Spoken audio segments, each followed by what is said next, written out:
চুল পাকা দাড়ি পাকা মানুষটার দিকে তাকা, যার চোখ দিয়ে দর দর দর দর করে টপ টপ করে পানি পড়তেছে। ওই যুবকটা আজকে গানের মঞ্চে থাকার দরকার ছিল, গানের মঞ্চে থাকার কথা ছিল। ওই যুবক তো আজকে বিভিন্ন জায়গায় থাকার কথা ছিল, কিন্তু আল্লাহ যুবক এই জায়গার মধ্যে বসে চোখের উপরে ছেড়ে দিয়ে তার ভয় কি? একমাত্র ভয় আল্লাহ। তওবা করতেছি, আর জিন্দেগির মধ্যে নামাজ ছাড়বো না, রোজা ছাড়বো না। আল্লাহ তুমি আমাদেরকে জাহান্নামের আগুন থেকে মুক্তি দিয়ে দিও। এই মুহূর্তে তওবা করতেছি, আর কোনোদিন গুনাহ করবো না। এ যুবক বারা, মাথাটা নিচু করে দাও, চক্ষুটা বন্ধ করে দাও, একটু চোখের পানি ছেড়ে দাও। কিয়ামতের ময়দানে যখন জাহান্নাম ডাক দিবে, জাহান্নাম গর্জন দিবে, ৭০,০০০ ফেরেশতারা শিকল লাগাবে জাহান্নামের গোলাতে, তারপরে জাহান্নামকে থামাইতে হবে। ওই কিয়ামতের ময়দানে তোমাদের মতো যুবকদের চোখের পানি নিয়ে যখন জাহান্নামের উপর নিক্ষেপ করবে, জাহান্নামের আগুন সঙ্গে সঙ্গে নিভে যাবে। সুবহানাল্লাহ, আল্লাহু আকবার। আল্লাহ রাব্বুল আলামিনকে ডাকতে বলা হবে, আল্লাহ তোমার জাহান্নামের এত গর্জন তর্জন, এই জাহান্নামকে তো থামানো যায় না, এই জাহান্নাম কেমন করে থামলো? এইবার আল্লাহ রাব্বুল আলামিন ডাকতে বলবেন, ওই যে দুনিয়ার মধ্যে তোমরা আমার জাহান্নামের ভয়ে যারা 2 ফোঁটা চোখের পানি ছেড়ে দিয়েছিল, এই 2 ফোঁটা চোখের পানি জাহান্নামের উপর পড়েছে। ও মুসলমান, এই জন্য আমি বলবো রে বাবা, এই জায়গার মধ্যে যারা আছেন, আমি আর একটা কথা বলতে চাই। এ ভাই, জিন্দেগির মধ্যে যদি তোমরা নামাজকে কবুল করতে চাও, হজকে কবুল করতে চাও, জিন্দেগির মধ্যে কেউ মনের ভুলেও মা বাবার সঙ্গে যেন বেয়াদবি করিও না। কারণ আমার দ্বারা আজ আমি দেখেছি অনেক যুবক মা বাবার সঙ্গে বেয়াদবি করার কারণে দুনিয়ার মধ্যে ধ্বংস হয়ে গেছে। তুমি মা বাবার সঙ্গে বেয়াদবি করবা, যাও ওই কাবা ঘর ধরে, কাবা ঘরে গেলাম ধরে দোয়া করলে আল্লাহ দোয়া কবুল করবে না। মসজিদের মধ্যে সেজদা লাগাইবা, তোমার সেজদাকে আল্লাহ কবুল করবে। মা বাবা কঠিন এক জিনিসটা, যাদের মা বাবা দুনিয়া থেকে চলে গেছে তারা আমারও মা নাই বাবা নাই, এ বাবারা মা বাবা হারাস। যাদের মা নাই বাবা নাই, আল্লাহ তাআলা ডাকদা বলেন, ওই মা বাবা হারা সন্তান যদি 1 ফোঁটা চোখের পানি ছেড়ে দেয়, ওই সন্তানের চোখের পানি নাকের ডগায় যাওয়ার পূর্বেই আমি আল্লাহ রাব্বুল আলামিন তাদের মা বাবার কবর আযাবকে মাফ করে দিই। আপনি তাকান, এই জামানার প্রমাণ আমি দেব না। ওই জামানায় রাসূল আকরাম সাল্লাল্লাহু আলাইহি ওয়াসাল্লামের জামানায় বদরের ময়দানে মুসলমানদের সংখ্যা ছিল কয়জন? 313, আর কাফেরদের ছিল 1000। মুসলমানদের খাওয়ার কিছু ছিল না, অস্ত্র ছিল না, বাহন ছিল না, কিন্তু কাফেরদের কোনো কিছুর অভাব ছিল না। খাওয়ার অভাব নাই, অস্ত্রের অভাব নাই, বাহনের অভাব নাই, কোনো কিছুর অভাব নাই। তারপরেও আল্লাহ রাব্বুল আলামিনের পয়গম্বর ওই বদরের ময়দানে যেখানে পয়গম্বর তাবু করেছিলেন, আল্লাহু আকবার, ওখানে সৌদি সরকার এখন একটা মসজিদ করে দিয়েছেন। মসজিদের নাম হলো মসজিদে আয়েশা। ওই জায়গায় তাবু করে পয়গম্বর সিজদায় পড়ে কাঁদতেছে। এবার আল্লাহ রাব্বুল আলামিন ডাক দিয়ে বললেন, ও পয়গম্বর আপনি কাঁদেন কেন? পয়গম্বর ডাক দিয়ে বললেন, আল্লাহ আমি যে কাঁদি কেন? আল্লাহ রাব্বুল আলামিনের পয়গম্বর ডাক দিয়ে বললেন, আল্লাহ মক্কার মধ্যে থেকে তুমি জানো আমি অনেক কষ্ট করে মাত্র 313 জনের বাহিনী গঠন করলাম। এই 313 জনের বাহিনী গঠন করতে গিয়া আবু জেহেল, উতবা, সাইবা তারা বারবার আমার মাথার উপরে উঠে নারী বুড়ি চাপিয়ে দিয়েছে আমাকে শ্বাসরুদ্ধ করে দুনিয়া থেকে বিদায় করে দেওয়ার জন্য। আল্লাহ এই 313 জনের বাহিনী আমি অনেক কষ্ট করে গঠন করে নিয়ে এসেছি মদিনার মধ্যে। এখন এই যুদ্ধের মধ্যে যদি আমাদের পরাজয় দান করো, তাহলে দিন নিয়ে সামনে আগাইতে পারবো না। এই জন্য আমি কাঁদি। আল্লাহ রাব্বুল আলামিন পয়গম্বরকে ডাক দিয়ে বললেন, পয়গম্বর আপনি ইতিম মানুষ, ছোট্টবেলায় মা হারাইছেন, বাবা হারাইছেন, আপনার চোখের পানি আমি সইতে পারি না, চোখের পানি মুছে ফেলুন। আমি আল্লাহ রাব্বুল আলামিন বলতেছি এই যুদ্ধে মহা বিজয় দান করতে যা কিছু দরকার, সৈন্য দরকার আমি আল্লাহ তাআলা আসমান থেকে দেব, বস্ত্র দরকার আসমান থেকে দেব, যা দরকার আমি আল্লাহ রাব্বুল আলামিন সব কিছু দিয়ে দেব, কিন্তু আপনি চোখের পানি মুছে ফেলুন। তবে একটা কথা শুনুন, যখন যুদ্ধের দামামা বেজে যাবে আপনার সাহাবীদেরকে বলে দেন তারা যেন জবানের মধ্যে আল্লাহু আকবার উচ্চারণ করে যুদ্ধের ময়দানে নেমে যায়। আল্লাহু আকবার বলেন, আল্লাহু আকবার। ওই ফেরেশতা আল্লাহ তাআলা আসমান থেকে যেই ফেরেশতা এসে যেই পাহাড়ের মধ্যে নেমেছিল, ওই পাহাড়ের নাম হলো জাবালে মালাইকা। পাহাড়ের নাম কি জোরে বলেন? জাবালে মালাইকা। ওই পাহাড়ের উপরে উঠলে এখনো দেখা যায় বালুর মতো একদম মিহি, বালুতে একটু মোটা আছে, তার চেয়েও চিকন, কিন্তু বিশাল বিশাল পাহাড় ওইভাবে আছে। আল্লাহু আকবার। ওই পাহাড়ের মাথার উপরে উঠলে দেখা যায় ওইখানে লক্ষ লক্ষ পায়ের ছাপ দেখা যায়। আল্লাহ ভালো জানেন ওই পাগুলা কাদের ছিল। ওই সাহাবা کرام রাদিয়াল্লাহু তাআলা বদরের ময়দানে যখন তারা যুদ্ধের ময়দানে নেমে যাবে, এমন মুহূর্তে আল্লাহু আকবার আওয়াজ দিয়ে নেমে গেল। যখন তারা জবানের মধ্যে আল্লাহু আকবার আওয়াজ দেয়, কাফেররা 1000 সৈন্য, তাদের খাওয়ানোর অভাব নাই, অস্ত্রের অভাব নাই, কোনো কিছুর অভাব নাই।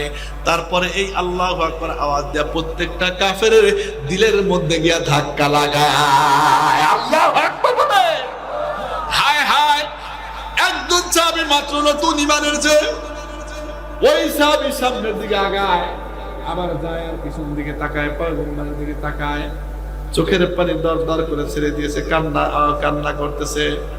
পয়গম্বর ডাক দেয়া বলতেছেন, বুঝেছি তোমার মনে হয় মৃত্যুর ভয় হয়েছে, তুমি তোমার যুদ্ধের ময়দানে যাওয়া দরকার নাই। এবার ওই সাহাবী চোখের পানি মুছতেছে আর ডাক দেয়া বলতেছে, পয়গম্বর আমি তো মৃত্যুর ভয় করি না, আমার সন্তানাদের চিন্তা করি না, আমার বিবাল বাচ্চার চিন্তা করি না। ও পয়গম্বর আমি মাত্র নতুন ঈমান এনেছি, আমি চিন্তা করতেছি আর যদি আমি ফিরে না আসি, যদি আমি দিনের জন্য শহীদ হয়ে যাই, তাহলে আপনাকে তো আমি কোনোদিন দেখতে পারবো না। এই জন্য আমি আপনাকে বারবার বারবার ফিরে ফিরে দেখতে চাই। পয়গম্বর ডাক দেয়া কাছে জড়িয়ে নিলেন, বুকের মধ্যে জড়িয়ে নিয়ে ডাক দেয়া বলেন, ও সাহাবী যাও, আমি দোয়া করে দিলাম। পয়গম্বরে যখন এ কথা বললেন, সাহাবীর হাতের মধ্যে কোনো কিছু নাই, হাতের মধ্যে অস্ত্র নাই, কারণ মুসলমানদের এত অস্ত্র ছিল না। ওই মুহূর্তে হাতের মধ্যে ডালা, আল্লাহর পয়গম্বর বিসমিল্লাহ বলে খেজুরের একটা ডালা ভেঙে দিল। যারা বদরের ময়দানে গিয়েছেন তারা দেখতে পারবেন, এখনো খেজুরের গাছ আছে শত শত। আল্লাহর পয়গম্বর খেজুরের ডালা মোবারক ভেঙে সাহাবীর হাতের মধ্যে ধরিয়ে দিলেন। দেওয়ার পরে বললেন, সাহাবী তুমি এই খেজুরের ডালা নিয়ে যাও। সাহাবী ডাক দেয়া বললেন, পয়গম্বর তারা অস্ত্র নিয়ে আসতেছে, আমরা খেজুরের ডালা নিয়ে কি করব? এই কথা বলার পরে আল্লাহু আকবার, আল্লাহর পয়গম্বর ডাক দেয়া বললেন, যাও আমি খেজুরের ডালা দিয়েছি, তুমি এইটা নিয়ে যুদ্ধের ময়দানে নেমে যাও। এইবার যুদ্ধের ময়দানে যাওয়ার পরে আল্লাহ রাব্বুল আলামিন ওই যুদ্ধের ময়দানে মুসলমানদেরকে মহাবিজয় দান করেছে। আল্লাহু আকবার। যুদ্ধের ময়দান থেকে ফিরে আসার পরে পয়গম্বর দেখেন না যে তাবলীগ জামাতে গেলে আমরা কারগুজারি বলি, কারগুজারি শোনায় কি নজরে বলেন। এইবার পয়গম্বর সাহাবী ইকরাম রাদিয়াল্লাহু তাআলা আনদেরকে ডাক দিয়ে বললেন, তোমরা কারগুজারি শোনাও, যুদ্ধের কারগুজারি, কে কেমন করে যুদ্ধ করলা। এবার কেউ কিছু বলে না। ওই যে ওই সাহাবী যে কাঁদতেছিল, ওই সাহাবী পয়গম্বরকে ডাক দিয়ে বললেন, পয়গম্বর আমি একটা কথা বলতে চাই। বলে কি কথা বলতে চাও?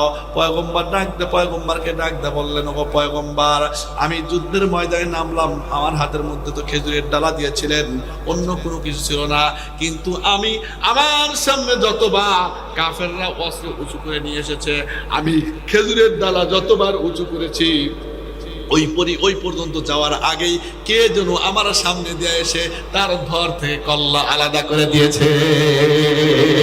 আল্লাহু আকবার বলেন। নারায়ে তাকবীর, দিন ইসলাম, দিন ইসলাম, নারায়ে তাকবীর। মুসলমান ভাইরা আমার, পয়গম্বরকে তখন এই কথা বললেন, বলার পরে আল্লাহর পয়গম্বর ডাক দেয়া বললেন, সাহাবী জানো না ওই যে আমি তাবুর মধ্যে সিজদার মধ্যে মাথা লুটায় দিয়েছিলাম, আল্লাহ রাব্বুল আলামিন আসমান থেকে লক্ষ লক্ষ ফেরেশতা নাযিল করেছিল বদরের ময়দানের জন্য। সুবহানাল্লাহ বলেন। এইবার সাহাবী যখন এই কথা বললেন, এ মুসলমান, এখন হয়তো আপনারা বলতে পারেন হুজুর আমরা তো ওই ইমানদার না, সেই সাহাবা একরাম রাদিয়াল্লাহু তাআলা আনহুর জামানার কথা বলতেছেন, আমরা কি এত পাক্কা ইমানদার? আসলেও আমরা এত পাক্কা ইমানদার না। তাহলে ওই জামানার কথা বাদ দেন, এই জামানার মধ্যে আসেন। এই যে আমাদের বাংলাদেশের মধ্যে শাহজালাল রহমাতুল্লাহের পুণ্যভূমি সিলেটের ময়দান কথা বলেন, একদম ইয়ামেন থেকে ছুটে এসে শাহজালাল রহমাতুল্লাহ আলাইহি একজনকে বলল তোমরা একটু উঁচু জায়গায় দাঁড়িয়ে একজন একটু আজান দিয়ে দাও। মাত্র জবানের মধ্যে আল্লাহু আকবার উচ্চারণ করেছে, আল্লাহু আকবার উচ্চারণ করার সাথে সাথে গৌর গোবিন্দর রাজপ্রাসাদ থর থর থর থর থর থর করে কাঁপা শুরু করেছে। শুধু তাই নয়, গৌর গোবিন্দ ওই রাজপ্রাসাদ ছাড়তেও বাধ্য হয়েছে। এখন আবার আপনারা বলতে পারেন হুজুর আমরা তো এত বড় বুজুর্গ নয়, আমাদের আল্লাহু আকবার আওয়াজে কি এই কাজ হবে? এই কাজ হবে না, আমরা তো এত বুজুর্গ না। তাহলে আপনি ওই এলাকা ওই বুজুর্গর কথা বাদ দেন, আসেন এই জামানার মধ্যে আসেন।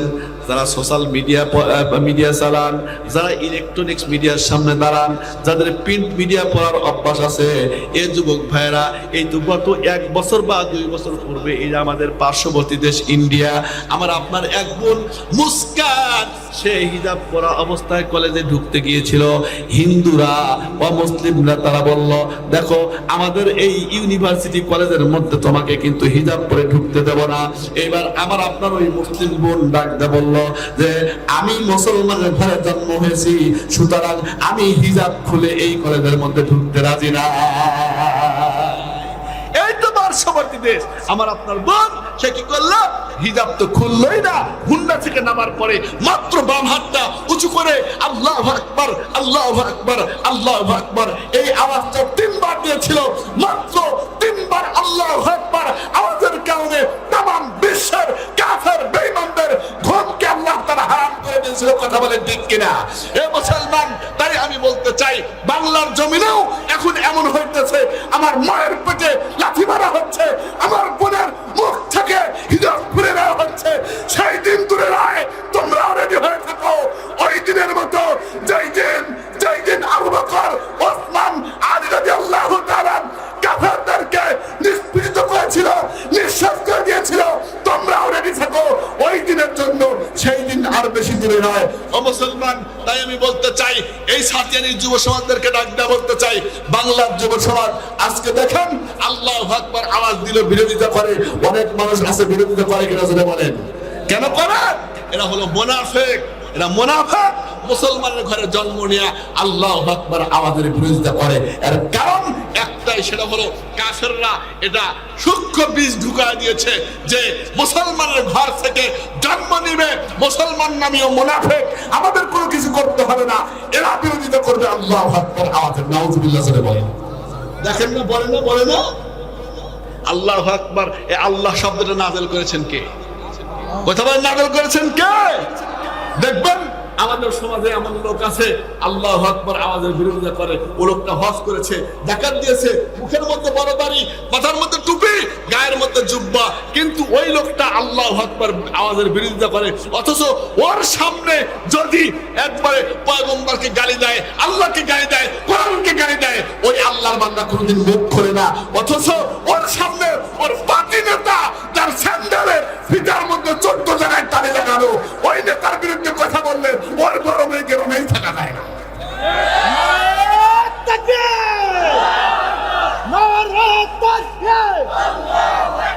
কোরআন সুন্নাহর আলো, কোরআন সুন্নাহর আলো। ইসলামের শত্রুরা, ইসলামের শত্রুরা অ্যাকশন, মুসলমানের অ্যাকশন, যুব সমাজের অ্যাকশন। নারায়ে তাকবীর। এখন আপনার কাছে প্রশ্ন হলো আপনি কেমন ঈমান? এই ঈমান নিয়ে কি জান্নাত আল্লাহ দিবেন? এই ঈমান নিয়ে কি আল্লাহ জান্নাত দিবেন? ঈমান কেমন লাগবে? আমি আপনাদেরকে একদম সংক্ষিপ্ত ভাবে বলতে চাই, ও মুসলমান, তাই আমি বলি সাতিয়ানির যুব সমাজদেরকে ডাক দেয়া বলি, এইখানে তুমি ইমানদারের পরিচয় দিবা আর তোমার সামনে পয়গম্বরকে গালি দিবে, আল্লাহকে গালি দিবে, রাসূলকে গালি দিবে, তুমি নাকে তেল দিয়ে ঘুমাইবা আর তুমি মৃত্যুর পরে জান্নাত, মৃত্যুর পরে আল্লাহ জান্নাত দিবে। এই যে নির্বাচন হয়ে গেল না, দেখেন যদি কোনো মানুষ ওই ধানের শীষ করছে, একজন দাড়িপাল্লা করছে, একজন লাঙ্গল করছে, এখন ধানের শীষ বিজয় হওয়ার পরে দাড়িপাল্লার কেউ যদি আইসা একটু কাছে দাঁড়ায়, এখন তুই তো নির্বাচন করিস, তুই আবার কাছে আসতেছিস, কথা বলে না। তো আজকে আপনি ইমানদারের পরিচয় দিবে না, আর আপনি ওই দিন আল্লাহর কাছে যাইবেন, আল্লাহ জান্নাত দিবে? জান্নাত কি মামুর বাড়ির আবদার? এত সহজ না। জান্নাত বানাইছেন কে? জান্নাতের মালিক হলেন আল্লাহ। এজন্য বলেন, দুনিয়ার মধ্যে আমার দিনকে দায়েম ও কায়েম রাখার জন্য যারা নিজের জীবনের তাজা রক্ত দিবে তাদেরকেই আমি আল্লাহ রাব্বুল আলামিন জান্নাত দেব। ও ছাতিয়ানির যুব সমাজ, আমি তোমাদেরকে বলতে চাই, বাংলার জমিনে যদি আবারও কোনো প্রান্ত থেকে, কোন জায়গা থেকে কোনো মুনাফিকের দল আল্লাহ বিরোধী কথা বলে, হাদিস বিরোধী কথা বলে, আমি বলতে চাই তাসলিমা নাসরিন যেমন বোরকার বিরুদ্ধে কথা বলে বাংলার জমিন থেকে বোরকা পরে পালাইতে বাধ্য হয়েছিল, কথা বলেন ঠিক কিনা? শুধু তাই নয়, বাংলার জমিন থেকে পালিয়ে ইংল্যান্ডে গিয়ে জুতার বাড়ি খাইছে, কলকাতার মধ্যে চেয়ারের বাড়ি খাইছে, জর্জ ডব্লিউ বুশ কোরআনের বিরুদ্ধে কথা বলে জুতার বাড়ি খাইছে। ও ছাতিয়ানির মুসলমান, আমি তোমাদেরকে বলতে চাই, বাংলার জমিনে আবারও কোনো প্রান্ত থেকে কোনো মুনাফিক যদি আল্লাহ বিরোধী কথা বলে, হাদিস বিরোধী কথা বলে, তোমাদেরকে আমি বলতে চাই, নিজের জীবনের তাজা রক্ত দেয়া আল্লাহর পয়গম্বরের শাহাদার মানকে উঁচু রাখার জন্য কে কে রাজি আছো? আল্লাহু আকবার বলে দুনিয়ার জয় আল্লাহু আকবার।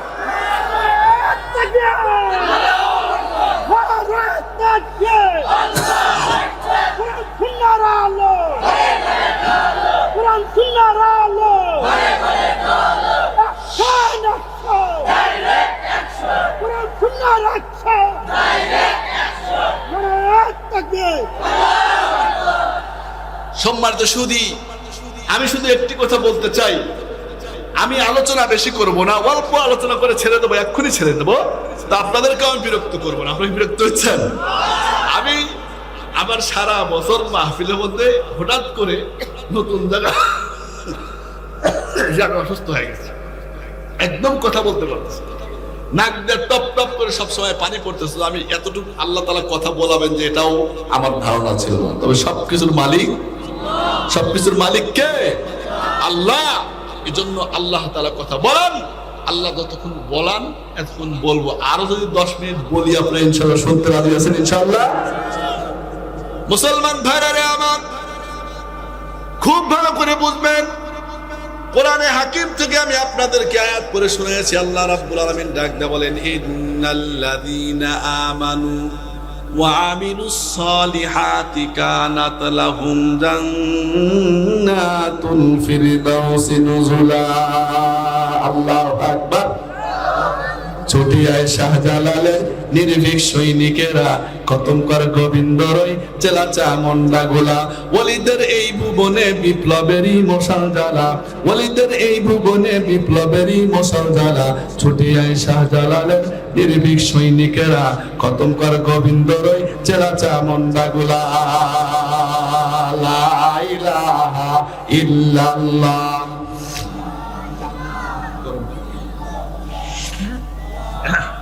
লা ইলাহা ইল্লাল্লাহ।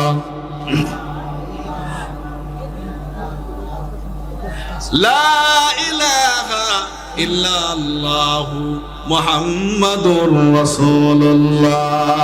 মুসলমান ভাইরা আমার খুব ভালো করে বুঝবেন, তাহলে ইমানদার, আমরা ইমানদার কিনা জোরে বলেন। এখন ইমানদারদের জন্য ফরজ কয়টা জিনিস? কলেমা, নামাজ, রোজা, হজ, যাকাত। এখন বলেন, আমরা যে নামাজ পড়লাম এটা আমার আপনার জন্য কি জোরে বলেন? নামাজ পড়া কি? রোজা রাখা কি? হজ করা কি? এবার বলেন, পর্দা করা কি? হ্যাঁ, পর্দা করা ফরজ। এখন আমরা দেখেন হজ করি, যাকাত দেই, নামাজ পড়ি, কিন্তু বিবি বাল বাচ্চা পর্দায় থাকে না। যদি জিজ্ঞাসা করি পর্দা আমাদের নাই, খবরদার আপনার বিবিকে আপনি পর্দায় রাখেন না, কিয়ামতের ময়দানে আল্লাহ তাআলার কাছে এইটা কিন্তু আপনার নামে নালিশ করবে, আমার নামে নালিশ করবে। আপনার আপনার আপনার মেয়ে পর্দায় থাকে না, ওই কিয়ামতের ময়দানে যখন আল্লাহ রাব্বুল আলামিন তাদেরকে জাহান্নামে ঢুকিয়ে দিবে, জাহান্নামে দেওয়ার আগে এবার ওই বেপরদা মহিলা ডাক দেয়া বলবে, আমার বাবাকে আগে নিয়ে আসো, আমার স্বামীকে আগে নিয়ে আসো। এবার ডাক দেয়া বলবে, আরে জাহান্নামী, তুমি তোমার বাবাকে ডাকবো কেন, তোমার স্বামীকে ডাকবো কেন? এইবার আল্লাহর বান্দিরা ডেকে ডেকে বলবে যে জাহান্নামী আমি, তবে আমার স্বামী যদি আমাকে পর্দায় রাখতো আমি বেপর্দা হইতাম না, বাইরে যেতাম না। আমার বাবা যদি আমাকে পর্দায় রাখতো আমি বাইরে যাইতাম না। এই আমার বাবার কারণে, আমার স্বামীর কারণে আমি জাহান্নামে যাইতেছি। এই জন্য আমি আমার বাবাকে, আমার স্বামীকে ছাড়া আমি জাহান্নামে যাইতে রাজি নাই। আল্লাহর পয়গম্বর জনাবে মুহাম্মদুর রাসূলুল্লাহ, সবাই বলেন সাল্লাল্লাহু আলাইহি সাল্লাম, একদিন ঘরের মধ্যে রাতের গভীরে সিজদার মধ্যে মাথা লুটা দেয়া কান্নাকাটি করতেছে, কান্দে আর মাথা ওঠে না। হযরতে ফাতেমা যুহরা রাদিয়াল্লাহু তাআলা সে ডাক দিয়ে বলেন, বাবা সিজদা থেকে মাথা ওঠান, এত কান্নাকাটি করতেছেন কেন, কিসের টেনশন করতেছেন? আপনার বাবার কথা মনে হয়েছে নাকি মার কথা মনে হয়েছে নাকি দাদার কথা মনে হয়েছে? সিজদা থেকে মাথা উঠানোর পরে আল্লাহর পয়গম্বর ডাক দিয়ে বললেন, না রে মা, না, আমি তো আমার বাবার কথা স্মরণ করে কান্দি না, আমার মায়ের কথা স্মরণ করে আমি কান্দি না, আমার দাদার কথা স্মরণ করে আমি কান্দি না। আমি কান্দি হলো ওই যে মেরাজের মধ্যে আল্লাহ তাআলা ডাক দিয়ে বললেন, বাবা ওই মহিলাগুলা কেন চুলের উপর ভর করে হাঁটে? আর একদল মহিলা আছে আল্লাহ যাদের স্তনের মধ্যে বর্ষি লাগানো হয়েছে, আল লাগানো হয়েছে, এই বর্ষি লাগা ঝুলা রাখছে। এইবার পয়গম্বর ডাক দিয়ে বললেন যে ওই সমস্ত মহিলা যাদের নিজের চুলকে শ্যাম্পু মেরে বাইরে বাইরে ঘুরেছে, নিজের স্বামীকে দেখায় নাই। আর মহিলাদের সবচেয়ে খারাপ অভ্যাস হলো বদ অভ্যাস। দেখবেন ঘরের মধ্যে এরা ভালো কাপড় চোপড় পরতে রাজি নাই, সবগুলো শোকেসে তুলে রাখবে, যখন বাইরে যাবে একদম সবচেয়ে ভালো কাপড়টা সন্ধ্যের গহনাগুলো পরে পরে বের হয়। আরে বাবা বাইরে যাও কেন? এই জন্যই তো বর্তমান সংসারের মধ্যে অশান্তি চালু হয়ে গেছে। এ মা বোনেরা আমার, সাতিয়ানের মা বোনেরা আমার, তোমাদেরকে একটা জিনিস বলি মা, ঘরের মধ্যে স্বামী আসবে, দেখবা বিকাল টাইমে আসবে, অথবা ঈশার নামাজ পড়ে আসবে, মাগরিবের নামাজ পড়ে আসবে। তুমি আগেই একদম রান্না বাড়ি কমপ্লিট করে নিজে সুসজ্জিত হও।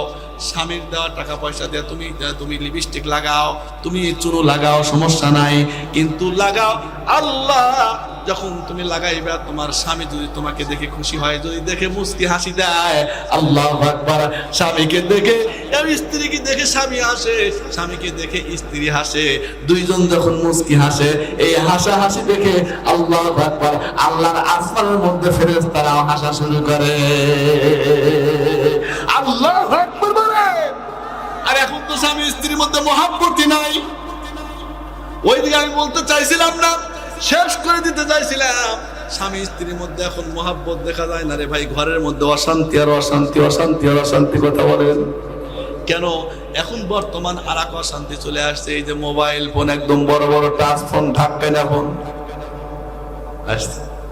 যুবকের মধ্যে অশান্তি, মার মধ্যে অশান্তি, বাবার মধ্যে অশান্তি, একদম অশান্তির মূল কারণ হলো এইটা। আজকে দেখবেন যুব সমাজে ফোনের কারণে অনেকেই ফকির হয়ে গেছে। কথা বলেন, ফোনের মধ্যে দেখবেন ওই যে কি জানি ধাক্কা না খেলে, কি জানি লুডো না কি জানি খেলে, ওই গেমস না কি জানি খেলে, টোকা দিলে কয় টোকা খেলতেছি। মুসলমান আজকের যুব সমাজ এই টোকা খেলতে খেলতে গিয়েছে। আর আরো কিছু যুব সমাজ আছে দেখবেন বাবা খাইতে খাইতে শেষ। এই তো গত বছর সম্ভবত কক্সেস বাজার আমার মাহফিল ছিল, আমি কক্সেস বাজার মাহফিল করে বিমানে যখন ঢাকা এয়ারপোর্টে আসতেছি, ওই পরের দিন মাহফিল আবার আমার সেই সিরাজগঞ্জ তারাশে, ওই যে আপনার হলো শেরপুরের ওই দিকে। আল্লাহু আকবার, বিমানে উঠেছি, এইবার পাশের সিটে এই তো ঠিক এমন একটা বড় ছেলে, ওকে যখন বেল লাগানো হয়েছে, বেল লাগানোর পরে বিমান উঠছে, নাস্তা দিচ্ছে, এমন মুহূর্ত শুধু ছোটাছুটি করতেছে, আমাকে বাবা দাও, বাবা দাও, বাবা দাও। পাশে বাবা বসে আছে,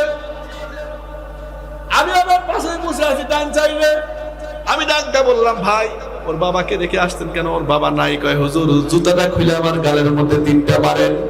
বলে কেন? কয় আমি বললাম ওর বাবা কি হয়েছে?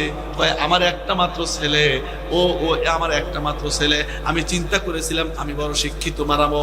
এই যে আপনি কক্সবাজার যে জায়গার মধ্যে মাহফিল করলেন, ওই জায়গার মধ্যে বড় বড় 2 থেকে 3টা হোটেল আমার। গুলশানের মধ্যে বাড়ি আছে, আমার ধানমন্ডিতে বাড়ি আছে, বাড্ডার মধ্যে বাড়ি আছে, ঢাকাতেও কয়েকটা বাড়ি আছে হুজুর। একটা মাত্র সন্তান কিন্তু আমি মানুষের মতো মানুষ বানাইতে চেয়েছিলাম, কিন্তু বন্ধু বান্ধবের আড্ডায় পড়ে কি খাওয়া শিখলো, ওই যে বাবা নাকি খাওয়া শিখছে। এখন সে 24 ঘন্টা শুধু বাবার বাবা যাবে, বাবার বাবা যাবে। দেখবেন এ যুবকের দল আছে, বাবা এই এক বাবা, এখন তো বাবার অভাব নাই, এই এক বাবা, শ্বশুর আব্বা এক বাবা, এইগুলা আবার জবে দেখবেন একদম বিবাহ করার পরে শ্বশুর আব্বাকে বলে, মুখ ভরে ভরে কয় আব্বা আব্বা আব্বা। নিজের আব্বাকে এত দিল দিয়ে মোহাম্মত করে আব্বা বলে ডাকবে না। এ যুবক, খোদার কসম করে বলি রে ভাই, এইখানে জানি না কার যেন মা নাই, কার যেন বাবা নাই। খোদার কসম করে বলি, যদি তুমি তোমার আব্বা আম্মাকে মোহাব্বত করে একবার চেহারার দিকে তাকাও, মোহাব্বতের নজরে তাকাও, একদম তোমার আমলনামার মধ্যে একদম আল্লাহ রাব্বুল আলামিন একটা কবুল উমরা হজের সব লিপিবদ্ধ করে দিবেন। সুবহানাল্লাহ বলেন। এ মুসলমান, এই জায়গার মধ্যে যারা আছি, এ যুবক ভাই, তুমিও তো দুনিয়া থেকে চলে যাবা, আমিও তো দুনিয়া থেকে চলে যাব, যাবো কিনা জোরে বলেন? যাইতে হবে রে বাবা। এমন কোন মানুষ আছে এই জায়গার মধ্যে থেকে যে গ্যারান্টি দিয়া বলতে পারবে হুজুর আমি আরো 10 বছর বাঁচতে পারবো, এখান থেকে বাড়িতে ফিরে যেতে পারবো? তার কোনো গ্যারান্টি আছে জোরে বলেন? এ যুবক, এই জন্য বাবা আমাকে 5টা মিনিট সময় দিবা। সবাই চক্ষুটা বন্ধ করে দাও, মাথাটা নিচু করে দাও, মাথাটা নিচু করে দাও, চক্ষুটা বন্ধ করে দাও। এইবার যার যার পিছনের গুনার কথা স্মরণ করো, আল্লাহ তাআলাকে ডাক দে, বলো আল্লাহ জিন্দেগীর মধ্যে বহুত গুনাহ করে ফেলেছি, আল্লাহ এই মুহূর্তে তোমার কাছে ক্ষমা চাইতেছি, তুমি আমাদেরকে মাফ করে দাও। রব্বুল আলামিন, আল্লাহ জিন্দেগীর মধ্যে কত নামাজ ছেড়েছি, এই মুহূর্তে তওবা করতেছি, আর কোনোদিন নামাজ ছাড়বো না। আল্লাহ অতীতের জিন্দেগীর মধ্যে রমজান মাসের রোজা ছেড়ে দিয়েছি, তারাবি ছেড়ে দিয়েছি, তোমার কাছে তওবা করতেছি, আর জিন্দেগীর মধ্যে রোজা ছাড়বো না। এ যুবক ভাই, এই জন্য আল্লাহ তাআলার কাছে তওবা করো। অতীতের গুনার কথা স্মরণ করে যদি তোমরা তওবা করতে পারো, আল্লাহ তাআলা তোমার জিন্দেগীর গুনাহ খাতা মাফ করে দিবে। এই জায়গার মধ্যে যারা আছে, আমরা তো কেউ এই দুনিয়ার মধ্যে থাকতে পারবো না। এই তো আজকে না পারা কালকে আমাদের এই রোডের মধ্যে, এই যে এই হাইওয়ে রোডের মধ্যে আল্লাহর এক বান্দা, যুবক বান্দা, তোমার মতো যুবক একদম হুন্ডা অ্যাক্সিডেন্টে মারা গেল। ওই যুবক কি জানতো বলেন যে ও দুনিয়া থেকে চলে যাবে? ও তো জানতো না রে মুসলমান, আমিও জানি না আমি এই জায়গার মধ্যে থেকে বাড়িতে যেতে পারবো কিনা, তাও তো জানি না। তুমি এই জায়গার মধ্যে থেকে উঠে বাড়িতে যেতে পারবা কিনা, তাও তো জানি না। আল্লাহ, এই জন্য আমার যুবক ভাইদেরকে আমি ডাক দে বলবো, আল্লাহ তাআলাকে ডাক দে বলো, আল্লাহ আল্লাহ অতীতে যে গুনাহ করেছি এই মুহূর্তে তওবা করতেছি, সামনে আর কোনোদিন গুনাহ করব না। এ ভাই, আমরা তো অন্য কোনো কিছু চাই না, আল্লাহ রাব্বুল আলামিনের কাছে চাই আল্লাহ তাআলা যেন আমাদেরকে জাহান্নামের আগুন থেকে মুক্তি দিয়ে জান্নাত দেন। নাকি চান? নাকি আল্লাহ তাআলা জাহান্নামের আগুন থেকে মুক্তি দিবে আমাদের? আল্লাহ তাআলার কাছে জাহান্নামের আগুন থেকে মুক্তি চান কিনা জোরে বলেন? কে কে জাহান্নামের আগুন থেকে মুক্তি চান? আল্লাহু আকবার বলে দুটি হাত উঠে দেন, আল্লাহু আকবার বলেন। হাত উঠে দেন, আল্লাহু আকবার। কেউ হাত নামায় না, আল্লাহ রাব্বুল আলামিনকে ডাক দেন। আল্লাহ রাব্বুল আলামিন, তোমার কুদরতি চক্ষু খানা দিয়ে দেখো, তোমার বান্দাগুলো হাত উঠেছে, আল্লাহ এরা কোনো কিছু চায় না, জাহান্নামের আগুন থেকে মুক্তি চায়। অনেক যুবক ভাইরা হাত উঠেছে, ইয়া আল্লাহ এরা তওবা করতেছে, আর জিন্দেগীর মধ্যে নামাজ ছাড়বে না, ইয়া আল্লাহ তওবা করতেছে, আর কোনদিন রোজা ছাড়বে না। আল্লাহ